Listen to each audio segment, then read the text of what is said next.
નમસ્કાર વિદ્યાર્થી મિત્રો, હું કેવિન વેગડ શ્રીમતી એસ.એચ. ગજેરા વિદ્યાભવનમાં આપ સૌનું હાર્દિક સ્વાગત કરું છું.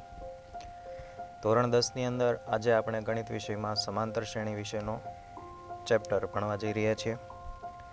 તો સૌથી પહેલાં તો સમાંતર શ્રેણી એટલે શું?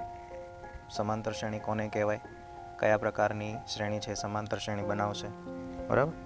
તો અહીંયા આગળ હું કેટલાક પદો લખું છું, એના પરથી આપણે સમાંતર શ્રેણી કોને કહેવી એ ડિસાઇડ કરીશું. 1, 3, 5, 7 આવી રીતે અનંત સુધી ચાલે છે. આ એક પદ છે. એના પછી આગળ જઈએ, બીજી એક શ્રેણી બનાવી, એની અંદર લઈ લઈએ છીએ 2, 4, 8, 16 આ રીતે અનંત સુધી ચાલે છે. બરાબર. ત્રીજી એક શ્રેણી આપણે લઈએ કે જેની અંદર 2, 3, 7, 9 આ રીતે કન્ટિન્યુઅસ આગળ ચાલે છે.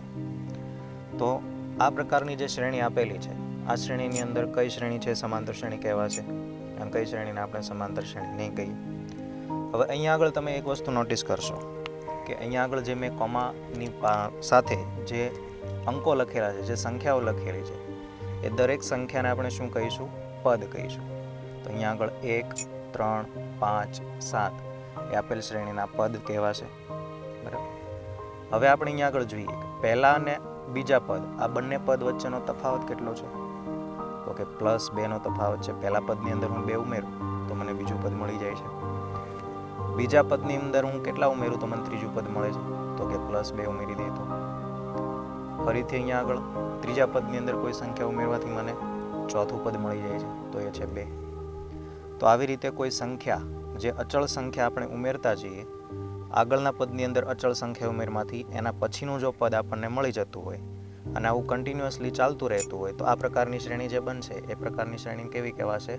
સમાંતર શ્રેણી કહેવાશે. એના પછી બીજું એક ઉદાહરણ છે, એ આપણે જોઈએ. અહીંયા આગળ એક પદ છે 2, 4, 8, 16. તો આ દરેક પદની અંદર આપણે તમે જુઓ કેટલાનો તફાવત છે આપણે જોઈએ. અહીંયા આગળ તમે જોશો તો 2નો તફાવત છે, અહીંયા આગળ 4નો તફાવત છે, અહીંયા આગળ 8નો તફાવત છે. તો આ તફાવતને પ્લસ અને માઇનસની રીતે જોવા કરતાં કોઈ સંખ્યા વડે ગુણીને જોઈએ તો ધારો કે પહેલી સંખ્યા છે એનું 2 વડે ગુણી દઉં તો બીજી સંખ્યા મળી જાય છે, એના પછીનું પદ મળી જાય છે. તો અહીંયા આગળ ગુણાકાર 2 કરવાથી મળે છે. બીજા પદને હું 2 વડે ગુણી દઉં તો મને ત્રીજું પદ મળી જાય છે. ત્રીજા પદને હું 2 વડે ગુણી દઉં તો મને ચોથું પદ મળી જાય છે. તો આવી રીતે કોઈ અચળ સંખ્યા વડે ગુણવાથી, જો આગળના પદની અંદર ગુણવાથી એના પછીનું પદ આપણને જો મળી જતું હોય તો આ પ્રકારની શ્રેણીને આપણે કેવી કહીશું? ગુણોત્તર શ્રેણી કહીશું. એના પછી આપેલું છે 2, 3, 7, 9.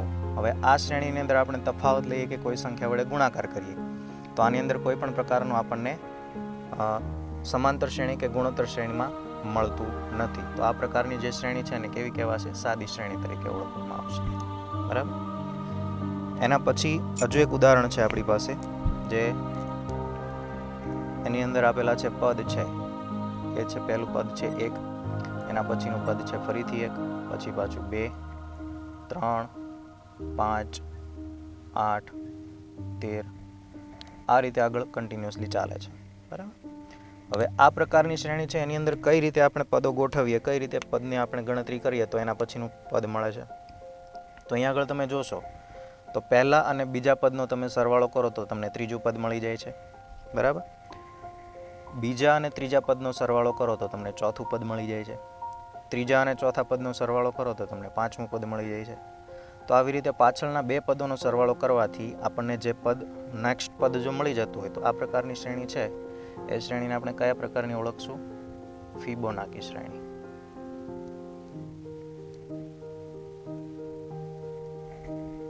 તો આ છે ખાસ પ્રકારની એક શ્રેણી છે. બરાબર.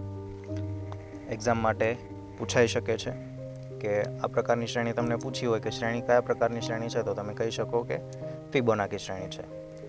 હવે સમાંતર શ્રેણી, ગુણોત્તર શ્રેણી, સાદી શ્રેણી આપેલી છે અને ફિબોનાકી શ્રેણી છે. એમાંથી આપણે અત્યારે સમાંતર શ્રેણી જે આપેલી છે એના વિશે આપણે ખાસ અભ્યાસ કરવાનો છે.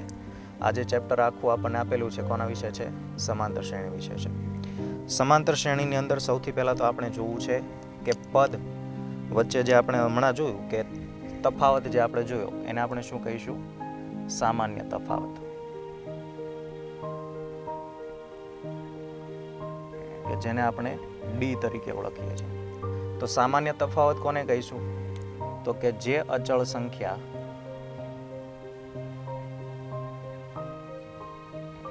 વડે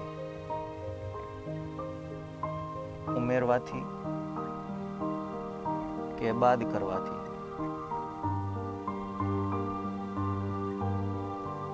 જો શ્રેણીનું આગળનું પદ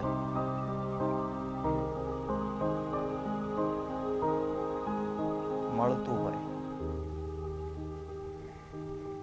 તો તે અચળ સંખ્યાને આપણે શું કહીશું?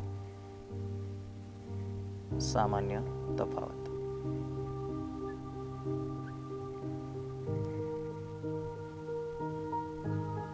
અહીંયા આગળ આપણે પહેલું જે ઉદાહરણ જોયું, પહેલા ઉદાહરણની અંદર શું હતું?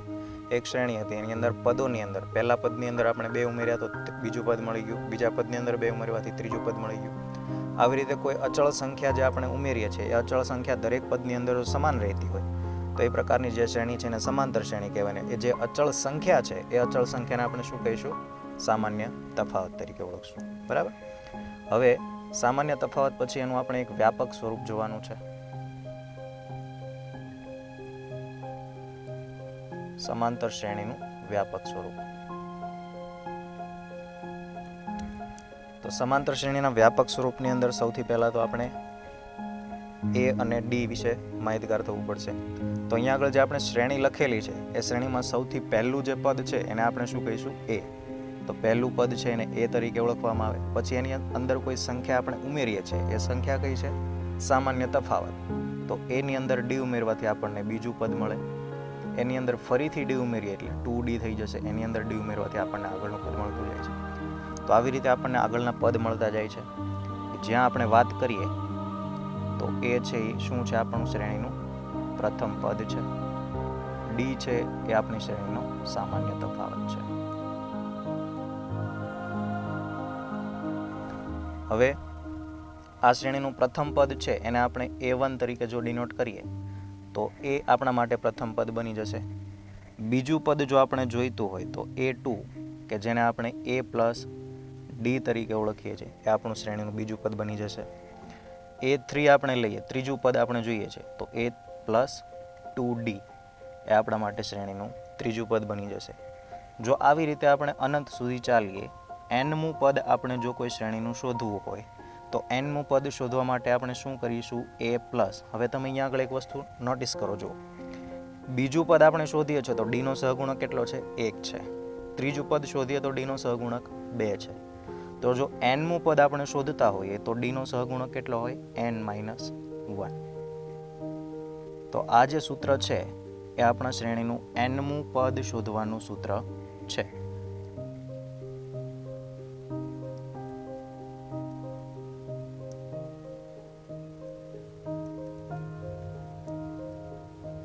કોઈ શ્રેણી તમને આપી હોય, શ્રેણીમાં તમને એવું કીધું હોય કે શ્રેણીનું 30મું પદ શોધો, તો એ 30ની કિંમત તમારે શોધવાની થશે. બરાબર. એની અંદર શ્રેણીની અંદર એ અને ડી તમે મેળવી શકશો. બરાબર. નેક્સ્ટ ટાઈમ નેક્સ્ટ લેક્ચરની અંદર આપણે એ અને ડી કેવી રીતે મેળવવા, સામાન્ય તફાવત કેવી રીતે મેળવવો, પ્રથમ પદ કેવી રીતે મેળવવું, nમું પદ કેવી રીતે મેળવવું એ દરેક વિશે આપણે નેક્સ્ટ લેક્ચરની અંદર ચર્ચા કરીશું. ધન્યવાદ.